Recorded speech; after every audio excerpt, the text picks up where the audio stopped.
দিল পিরিতের বেড়া লিচুর বাগানে, হেঁকে দিল পিরিতের বেড়া লিচুর বাগানে। আরে ভাই আইছে। হ্যাঁ, কি অবস্থা বেড়া দা? কি অবস্থা ভাই? আপনি যে পুরাই চেঞ্জ হয়ে গেছেন, কেমনে কি? আগে তো সুইপার ছিলেন। অতীত নিয়ে টান দিও না ভাইয়া। এই তুমি না একটা চাকরির কথা বলছিলা, ঢুকাই তো বানি তোমার সেনাবাহিনীতে। সমস্যা নাই, উচ্চতা তুমি ভালোই আছো। ভাই আমার যে উচ্চতা, আমার তো পুলিশে নেয় না, সেনাবাহিনীতে কেমনে নিবে? না কোনো সমস্যা নাই, সেনাবাহিনী আমার এক কাছের ছোট ভাই। তুমি যদি 2 ফুট উঁচু হও তাও তোমার ঢুকাই দিব, মানে সেনাবাহিনীতে। ঠিক আছে ভাই, আমার একটা চাকরির ব্যবস্থা করে দেন। এই দাঁড়া 1 মিনিট ফোন দেই।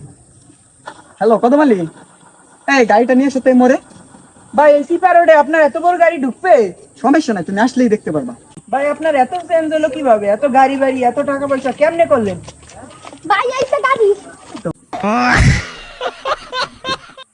ভাই আপনি কি এই গাড়ি চালাইতে পারবে? আরে 12-14 মাস তো আমি এই গাড়ি চালাই। এই দাও তো। এই বিষয়টা কিন্তু বাবার বাইরে এত পরিবর্তন হইলো কেমনে? কি বাবা?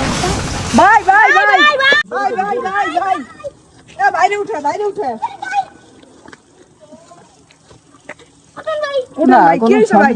না ভাই আপনার কি লাগে নাই? না ভাই আমার লাগে নাই, তবে আমি ঢাকা শহর তো রেস করি, এখানে একটু ফাঁকা রোড পেয়ে বেরিয়ে দিচ্ছিলাম আর কি। এই তুমি এক কাজ করো, গাড়িটা নিয়ে গ্যারেজে দিয়ে এসো। ঠিক